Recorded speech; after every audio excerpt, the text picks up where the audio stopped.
우리가 뭐 인생의 길을 걸어올 때 내가 의도하지 않았는데 잘 되어지는 일들이 있을 수 있고, 또 저는 선한 의도로 또 뭔가를 했는데 뭔가 오해받고 또 이렇게 곤란한 것을 겪었던 경험들을 하신 분들이 있을 것 같아요.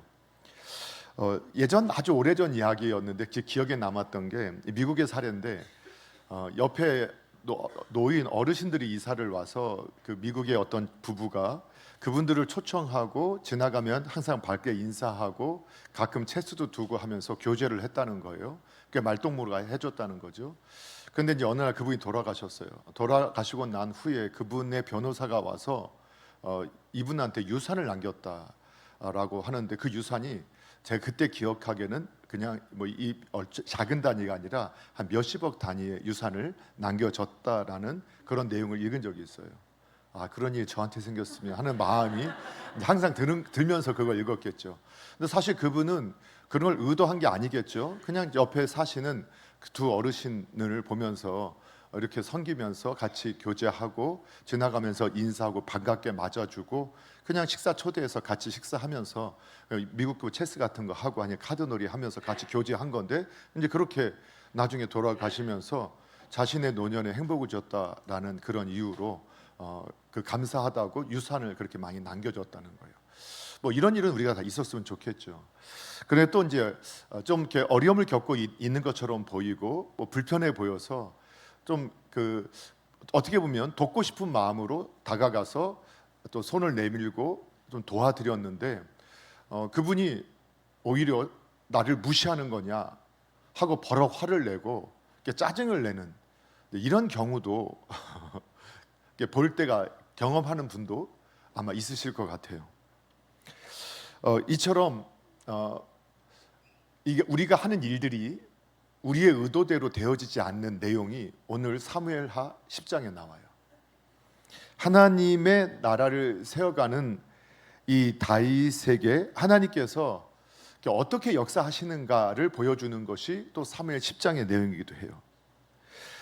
특별히 오늘 이제 10장의 내용은 이 다윗이 암몬에게 은총을, 그가 받았던 은총을 베풀기 위해서 다가갔다가 큰 모욕을 당하고 심지어는 전쟁에 이르기까지 되는 그런 과정을 우리에게 보여주고 있어요.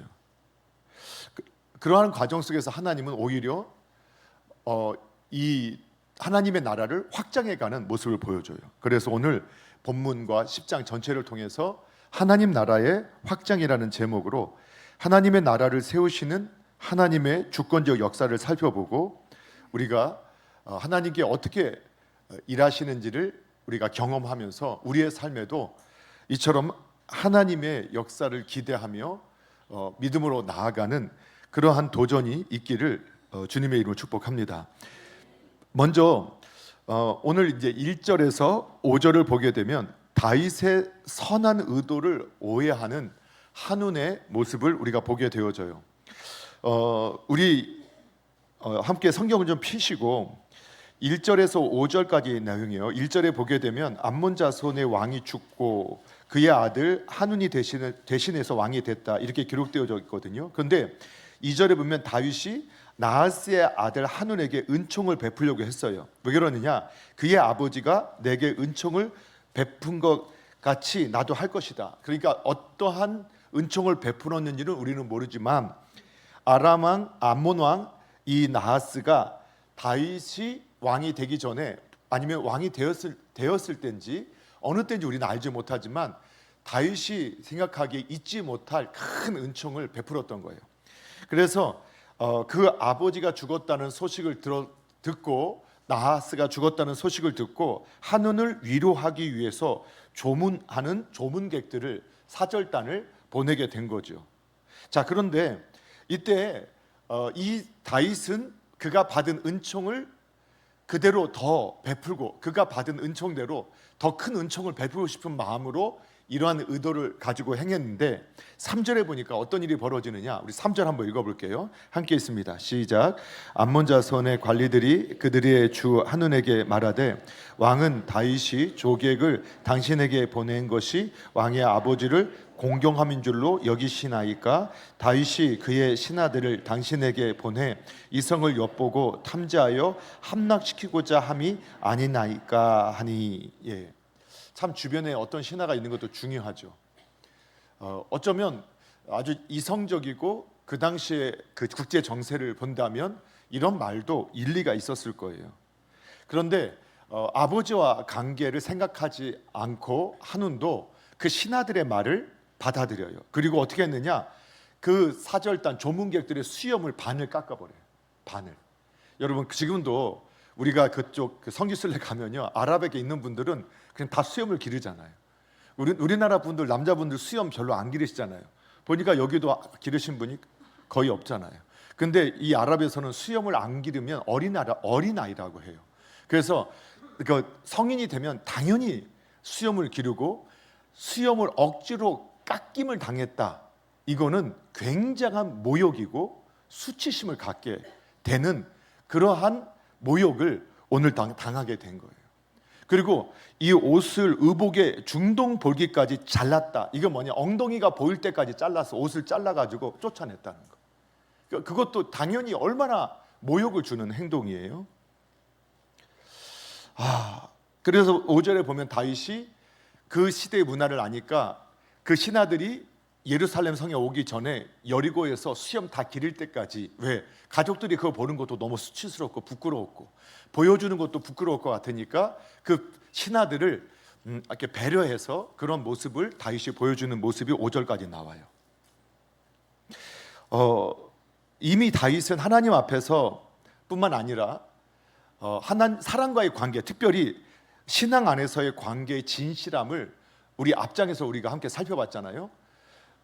죽은 요나단과 맺었던 그것도 20여 30년 가까이 된 그 언약, 그 약속을 기억하고 그는 하나님과의 약속뿐만 아니라 그의 친구의 약속, 그리고 자기 자신과의 약속을 다 지키면서 하나님의 진실한 모습을 보여줬어요. 그런데 오늘 본문에서는 그는 믿는 사람에만 진실하게 한 게 아니라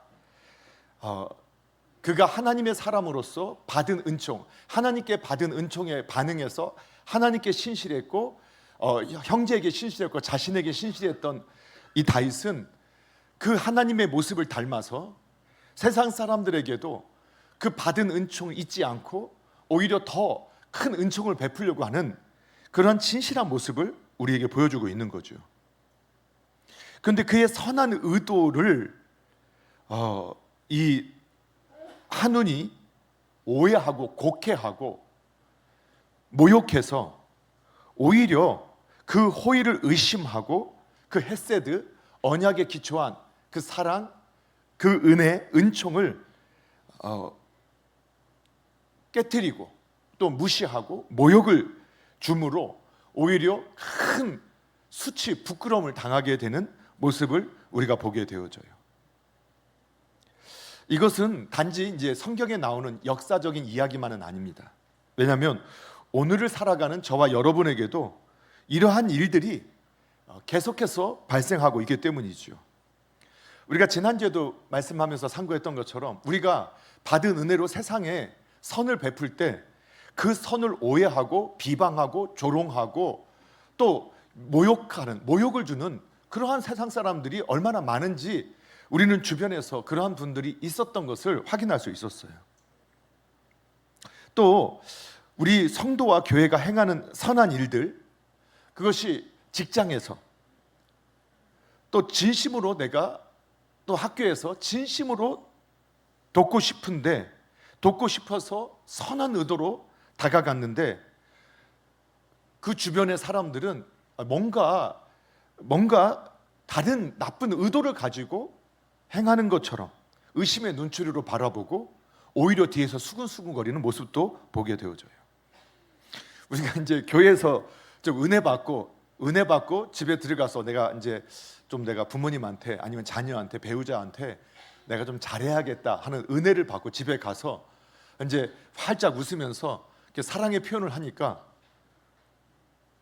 그 아내가 그렇게 말하는 거죠. 남편이 갑자기 왜 그래? 뭐 원하는 게 뭔데? 하면서 나의 진심을 오해하고 그 진심을 그 앞에서 수치를 주는, 모욕을 주는, 그래서 어렵게 먹었던 마음을 깨트려 버리는 그런 일들을 많이 보게 되죠. 또 우리가 복음을 전할 때도 오해를 받게 될 때가 있어요. 또 사람들이 우리에게 모욕감을 줄 때가 있어요. 심지어는 저도 복음을 전하다가 사람이 침 뱉고 가고 제 보는 앞에서 그 전도지 나눠준 걸 팍팍 찍기도 하고, 그리고 일부러 예수 믿는 것들 하고 막 이야기하는 소리도 듣게 돼요. 물론 저희의 태도가 잘못돼서 그들이 오해할 수 있을 수도 있어요. 하지만 그냥 이 세상 속에서 그들이 세뇌당하면서 무엇인가 그들이 자기 판단하지 말라고 했던 그들이 오히려 판단자가 되고 비난하고 모욕하는 일들을 전혀 두려워하지 않고 하는 그런 일들을 우리가 겪게 돼요. 근데 이게 항상 뭐 성경의 일들이에요. 예를 들면 예수님께서도 복음을 전하실 때 이 당시에 유대인들이 예수님을 뭐라고 했느냐? 저 세리와 죄인들의 친구. 이 마태복음 11장, 누가복음 7장에 보면 예수님을 뭐라고 불렀냐? 저 세리. 이게 세리는 오늘날로 말하면 이 매국노의 친구. 너도 매국노. 그렇게 말하잖아요. 매국노야. 매국노와 함께하면 너도 매국노야. 이렇게 그렇지 않아. 라고 해도 그래서 이제 그렇게 이제 하게 되죠. 그리고 죄인, 창기들, 죄인의 친구. 그러니까 죄인이야. 이게 이제 인본주의자들, 교회 안에 있었다 하더라도 인본주의자들의 태도였거든요. 예수님도 그런 비난을 받으셨어요. 그분이 나쁜 일 하셨느냐? 아니요. 귀신 쫓아내고 살려주고 가르치고 천국 복음 가르치고 먹여주고 놀라운 은혜를 베풀었는데 그런 오해, 비난, 무시, 조롱을 당했다는 거예요. 오늘날 우리의 모습은 어떤가요? 종종 우리 한국 사회가 점점 좀 더 부유해지고 문명은 발달하는데 영적으로는 더 타락해 가는 것 같아요. 그러니까 선의를 선의로 받아들이지 않는, 서로 불신하는 사회가 되어가는 것들을 분명히 느끼죠. 그래서 한국 사회에 어떤 위기가 또는 어떤 자연재해가 문제가 있을 때 거기에 대해서 해석하는 해석도 다 달라요. 그리고 조롱하고 비방해요. 선택적 조의를 표해요. 이런 모습들을 봐요. 더군다나 예를 들면 기업에서 그 위험한 데 기부금을 냈다. 기부금을 냈는데 뭐라고 하냐면 저거 그 기부금 내려고 낸 게 아니라 그 세금 감면 받으려고 한 거야. 그 대단한 거 아니야.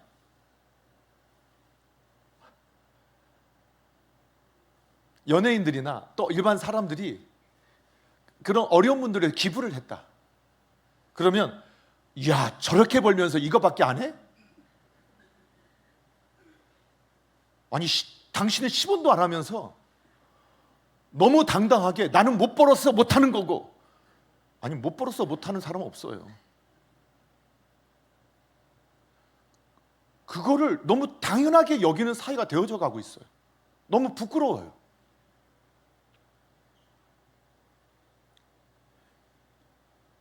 어느 순간 선한 의도로 받아들이지 않고 오해하고 곡해하고 심지어는 모욕하는 거예요.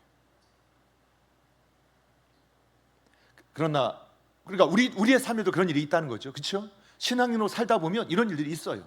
그런데 그때 어떻게 해야 되느냐? 여러분, 저와 여러분은 낙심하지 말아야 돼요.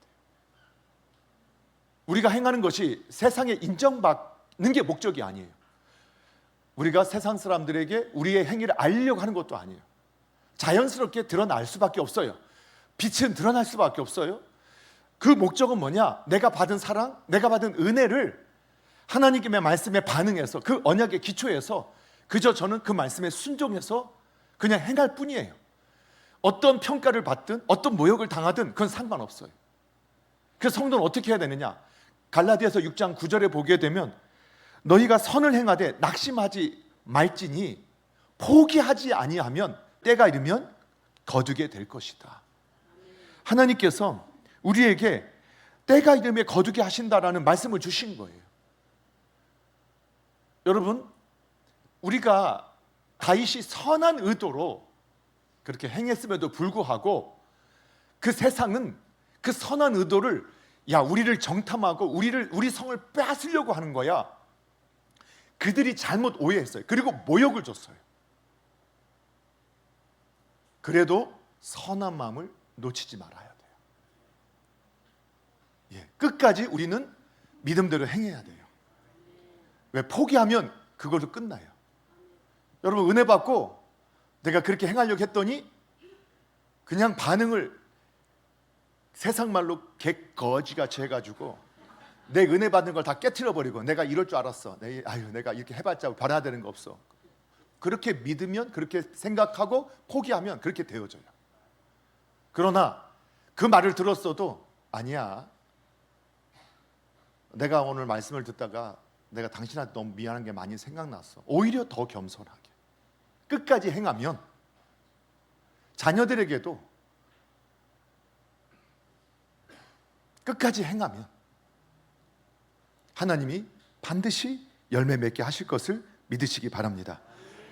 그래서 세상이 오해하고 우리를 모욕해도 저와 여러분이 받은 은혜로 선한 일을 시작했다면 끝까지 행하실 수 있는 저와 여러분 되기를 주님의 이름으로 축복합니다. 자, 6절에서 14절에 보게 되면 그런데 이 일이 오히려 하나님께서 다윗에게 승리를 주게 되는 그러한 섭리로 작용하게 되는 것을 보게 되어져요. 그래서 오늘 이 암몬은 그 모욕을 멈추지 않고 오히려 아람 군대를 용병으로 사요. 그 내용이 6절에 나와요. 6절 한번 읽어볼게요. 6절 함께 있습니다. 시작. 암몬 자손들이 자기들이 다윗에게 미움이 된 줄 알고 암몬 자손들이 사람을 보내 베르옵 아람 사람 소바 아람 사람의 보병 2만 명과 마가 왕과 그의 사람 1000명과 돕사람 12,000명을 고용한지라. 아멘.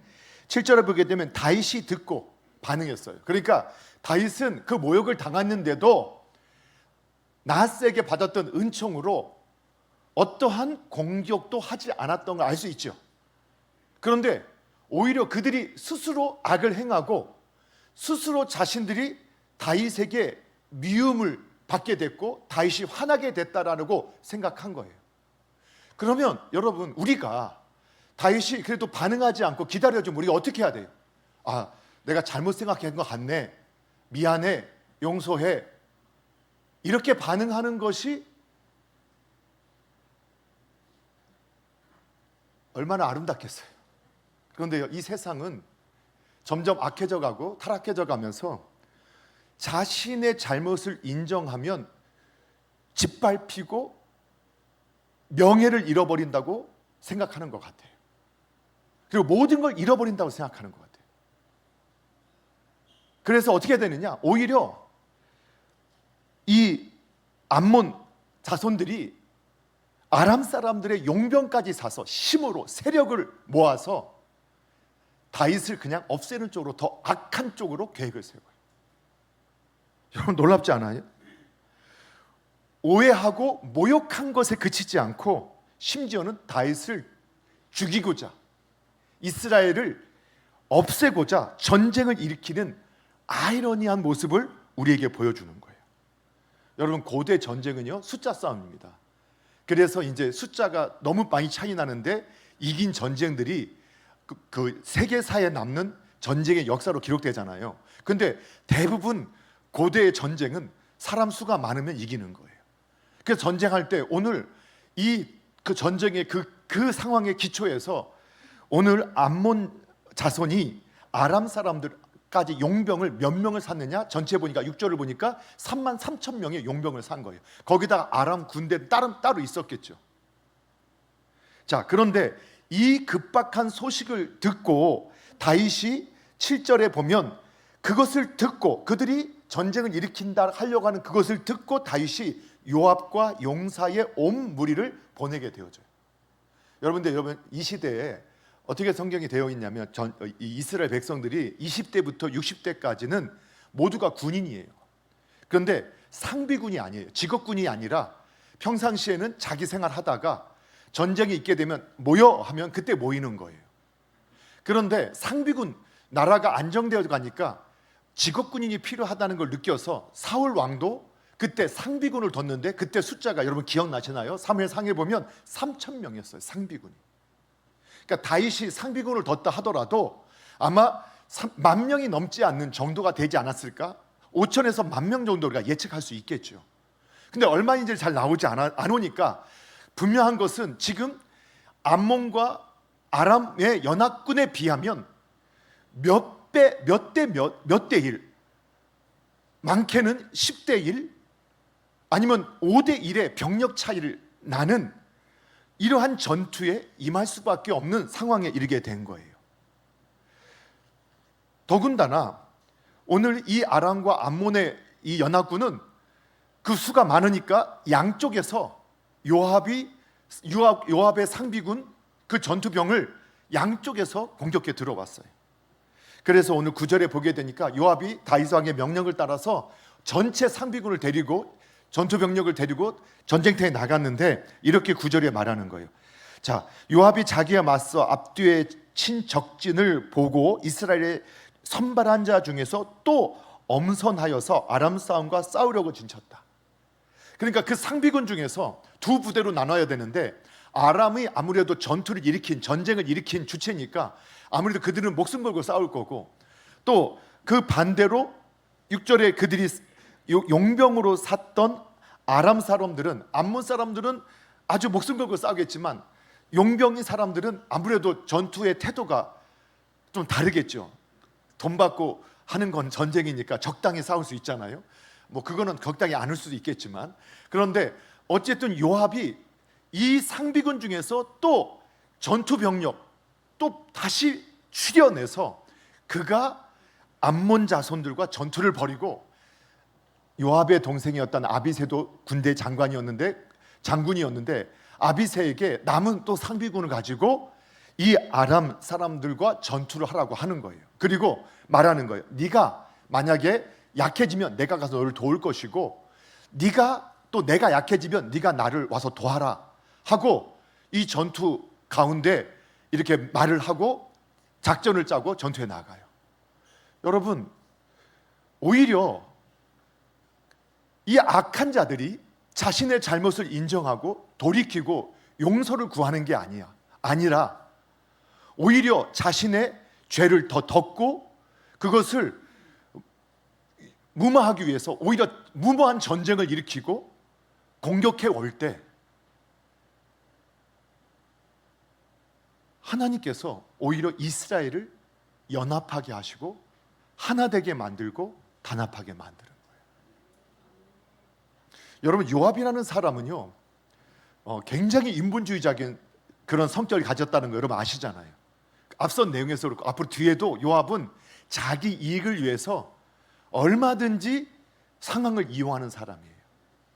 그런데 오늘 본문에서는 지금 이 급박한 전투에서 그는 몇몇 안 나오는 신실한 하나님의 사람으로서의 태도를 취하고 있어요. 그리고 그 형제와 연합해서 지금 이 무시무시한 전투에 참가하고 전쟁에 참가하고 있는 것을 우리에게 보여주고 있는 거예요. 뿐만 아니라 이 전쟁에 앞서서 요압이 12절에 보면 어떤 고백을 하고 있느냐 한번 12절 한번 읽어볼게요. 함께 읽겠습니다. 시작. 너는 담대하라. 우리가 우리 백성과 우리 하나님의 성읍들을 위하여 담대히 하자. 여호와께서 선히 여기시는 대로 행하시기를 원하노라 하고. 여러분, 전투에 참여한 요압과 아비새가 보기에도 전력적으로 너무 너무 큰 차이가 나는 거예요. 그런데 이들이 뭐라고 말을 하냐? 이 전쟁의 목적을 분명히 하고 있어요. 그는 우리의 백성과 우리 하나님의 성읍을 위하여. 위기의 순간에 자신들의 전투는 우리 백성들을 보호하고 지키기 위한 전투이고, 하나님의 성읍, 하나님의 교회, 하나님의 나라를 지키기 위한 전투이니까 우리가 담대해라. 왜냐하면 그 말을 하는 것은 보기만 해도 벌써 군대 차이가 너무 많이 나니까 두렵고 떨릴만 하다는 거예요. 그러니까 담대해라. 이 담대하라는 말은 여호수아 1장 9절에서 여호수아에게 너는 마음을 강하게 하고 담대히 하라 할 때 그 담대하라는 단어거든요. 이것이 어떻게 해석되냐면 강하게 하라, 용기를 내라, 담대하라 이렇게 써 있는 거예요. 그 다른 번역본을 보면 뭐라고 했느냐? 너 용기를 내라, 용기를 내라 이렇게 표현한 거예요. 그러니까 이 많은 적들 앞에서 네가 용기를 가져야 저 대적들로부터 우리 가족을 지키고 우리 민족을 지키고 하나님의 땅을 지킬 수 있는 거 아니겠느냐? 그러니까 저 적들의 세력을 보지 말고 너 용기를 가지고 담대하게 우리를 공격해오는 적들과 싸우라는 거예요. 다른 말로 하면 쫄지 마. 누가 함께 하시니까? 하나님이 함께 하시니까. 쫄지 마. 담대해. 용기를 내. 저들이 우리를 이기지 못해. 이런 말도 있지만, 그러나 요압이 그 뒤에 뭐라고 했어요? 이렇게 말했죠. 주께서 좋게 여기시는 대로 이루어 주실 것이다. 이 말은 뭐냐면 우리 뒷일은, 다른 번역본을 보면 이렇게 번역했어요. 다음 일은, 뒷일은 하나님께 맡기자. 예, 이게 성도의 태도라는 거예요. 신앙인의 태도라는 거예요.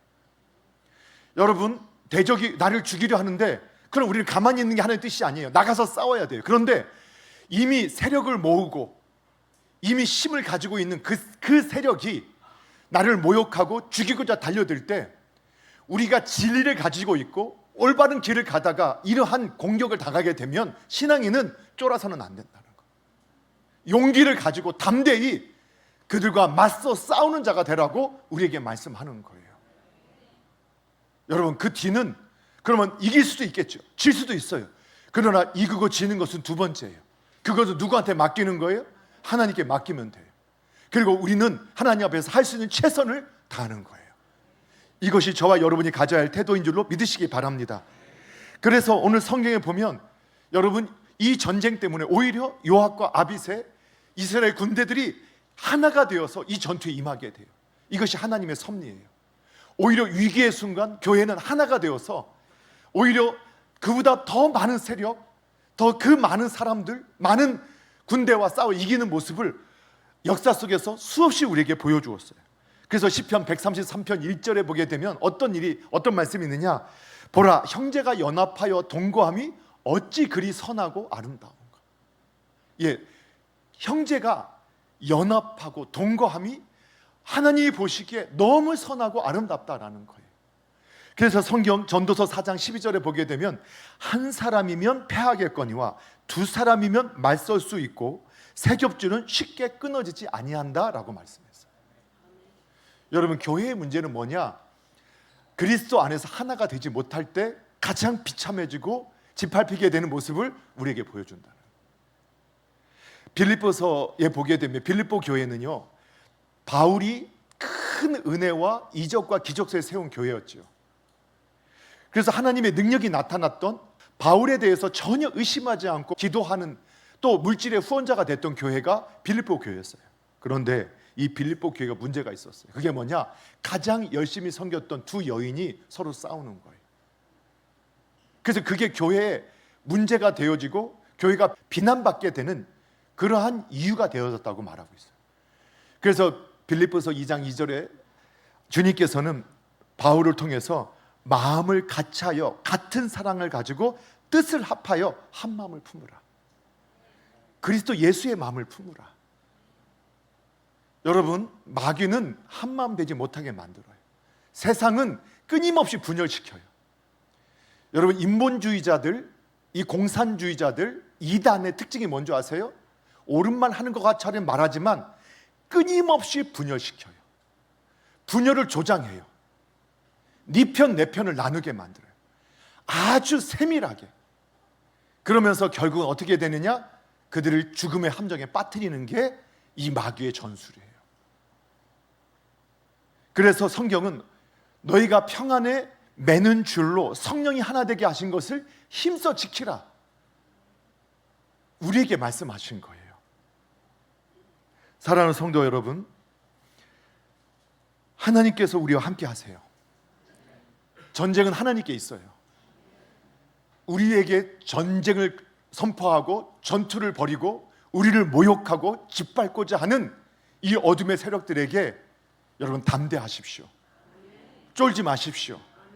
다윗이 이미 사무엘서에서 골리앗 앞에 섰을 때 전쟁은 하나님께 속한 것이 아니냐라고 고백했던 것처럼 여러분, 이 땅의 모든 전쟁은 하나님께 속한 것임을 믿으시기 바랍니다. 저와 여러분이 진실하게 하나님 옆에 섰다면 여러분 믿음으로 끝까지 주님 앞에 나아갈 수 있게 되기를 주님의 이름으로 축복합니다. 결과는 하나님께 맡기시고 담대하게 믿음으로 나아가면 하나님이 우리에게 승리를 주시는 그 영광에 참여하게 될 줄로 믿으시기 바랍니다. 마지막 오늘 함께 읽었던 본문의 15절부터 19절에 보게 되면 그 결과 어떤 일이 벌어지게 됐느냐? 결국은 하나님의 나라가 확장되어지는 결과를 보게 되어졌어요. 자, 우리 오늘의 18절 19절 같이 한번 또 읽어볼게요. 18절 19절 함께 읽습니다. 시작. 아람 사람이 이스라엘 앞에서 도망한지라 다윗이 아람 병거 700대와 마병 4만 명을 죽이고 또 그 군 사령관 소박을 치매 거기서 죽으니라. 하다데셀에게 속한 왕들이 자기가 이스라엘 앞에서 패함을 보고 이스라엘과 화친하고 섬기니 그러므로 아람 사람들이 두려워하여 다시는 암몬 자손들을 돕지 아니하니라. 아멘. 여러분, 첫 번째 전쟁에서 말도 안 되는 병력 차이에서도 여러분 이스라엘한테 패배했어요. 그때라도 회개하면 얼마나 좋아요. 그런데 이 악의 세력은 얼마나 집요하고 적극적인지 더 많은 군대를 일으켜서 다시 이스라엘 공격했다는 거예요. 근데 이때는 이 상비군뿐만 아니라 다윗도 전쟁을 준비해서 이제 많은 군대를 가지고 함께 전쟁을 치렀는데 여러분 18절에 보니까 이 아람의 병거 700대, 이거는요 오늘날로 말하면 전차예요. 탱크거든요. 이 병거 700대, 마병 4만 명, 용병으로 3만 3천 명을 돈 주고 사왔던 용병보다 두 번째 전투에서 그 용병의 숫자보다 더 많은 적군이 한순간에 소멸되게 되어진 거예요. 하나님의 능력으로 이스라엘 백성을 통해서 하나님께서 그 역사를 이루게 하신 거예요. 여러분, 결국은 우리가 믿어야 돼요. 악이 득세하고 이 하나님의 나라를, 몸된 교회를, 하나님의 사람을 대적하고 모욕하고 짓밟으려고 하는 어떤 세력도 성경을 통해서, 교회사를 통해서 하나님이 용납하신 사례가 없어요. 여러분, 이거는 믿음의 선포예요. 그래서 2000년 전 교회가 시작한 지금까지 수많은 세력, 권력, 개인, 단체, 나라들이 교회를 없애려고 그들이 수없이 노력했지만 여러분, 교회를 공격했던 그 개인도 그 세력도 나라도 온전하지 않고 소멸됐어요. 우리가 이미 선지서를 읽고 있으면서 지난 금요 기도회 때도 말씀을 상고했던 것처럼 설사 이스라엘이 범죄하여서 하나님께서 블레셋을 그들의 징계의 도구로 사용하셔서 그 악한 자를 통해서 이스라엘을 공격하셨다 할지라도 이스라엘은 회복시켜주지만 블레셋은 꺾어 버리셨어요. 여러분, 하나님은 살아계세요. 성경에 보면 시편 2편에 하나님이 하늘에서 보고 웃으신다고 했어요. 뭐를 보고 웃느냐? 열방의 왕들이 모여서 여호와의 기름 부음 받은 자들, 우리 저와 여러분이 될 수도 있고 예수 그리스도, 또 하나님의 나라, 교회, 그거를 멸하기 위해서 모의를 행하는 것을 하늘에서 보시는 하나님께서 비웃으신다는 거예요. 그리고 그들을 하나님께서 멸하시겠다고 말씀하시는 거예요. 오늘날 이 성경에 오늘 사무엘하 10장의 이 대승리는 오늘날 그 시대의 군사적인 승리, 이것은 오늘날 저와 여러분에게 오늘날 이 시대의 영적 전투에서 반드시 우리에게 승리를 주시겠다 하는 약속임을 믿으시기 바랍니다. 그래서 여러분, 현재 교회사 모든 역사 속에서도 교회를 박해할 때 오히려 교회는 더 왕성해졌고, 또 소멸될 것 같지만 불길이 일어나며 하나님의 나라를 확장해 갔던 그 역사를 우리에게 보여주는 거예요. 하나님은 이러한 이 암몬 모압의 연합군을 통해서 그들의 오해, 모욕, 그들의 공격을 통해서 이스라엘을 정화시키시고 오히려 연합하게 하시고, 그리고 하나님이 그들을 사용하셔서 오히려 하나님 나라가 확장되게 하시는 놀라운 역사를 우리에게 보여주고 있는 거예요. 사랑하는 성도 여러분, 이 믿음을 가지시기 바랍니다. 말씀을 정리합니다. 사무엘하 10장에는 크게 세 가지 우리에게 교훈을 주고 있어요. 때로는 우리 신앙인들이 믿음으로 하나님의 약속으로 선의를 행할 때 세상은 그걸 오해하고 곡해하고 심지어 모욕할 뿐만 아니라 거기에 더해 공격까지 죽이고자 달려들 수 있다라는 것을 우리에게 보여주고 있어요. 그러나 낙심하지 말아야 돼요. 포기하지 않고 끝까지 하나님 주신 선한 것을 지키면 반드시 열매 맺게 되고 승리하게 된다는 사실을 기억하셔야 됩니다. 또한 이 전쟁에서 우리가 바라봐야 할 것은 우리 전쟁의 승패를 좌우하시는 주님이셔야 돼요. 여러분, 세상의 세력, 권세, 능력, 여러분 그것이 하나님이 훅 부시면 날아가는 먼지보다 못하다는 것을 여러분 확신하셔야 돼요. 우리의 나약함, 연약함 바라보지 마시고 우리의 약함을 바라보지 마시고 주님을 바라보시고 끝까지 담대하게 용기를 내서 앞으로 나가 싸우시는 자들이 되셔야 한다는 거예요. 그러면 하나님께서 승리를 우리에게 허락해 주시고 저와 여러분을 하나님의 나라를 확장하는 그 일에 사용하시고 그 영광에 참여하는 복을 누리게 하실 줄로 믿습니다. 오늘 저와 여러분이 직장에서, 교회에서, 가정에서, 학교에서 은혜를 베풀고 그러면서도 오해를 받고 아픔을 겪을 때, 그때 하나님은 우리를 주목하고 계시고 그 우리의 섬김을, 그 언약의 신실한 주의 종들을 결코 외면하지 않으심을 믿으시기 바랍니다. 그래서 그 뒷일은 여호와께 맡기자 12절 말씀했던 것처럼 뒷일은 하나님께 맡기고 오늘을 믿음으로 사는, 그래서 하나님의 시선이 머물고 주님의 영광에 참여하는 복된 저와 여러분 되어지기를 주님의 이름으로 축복합니다.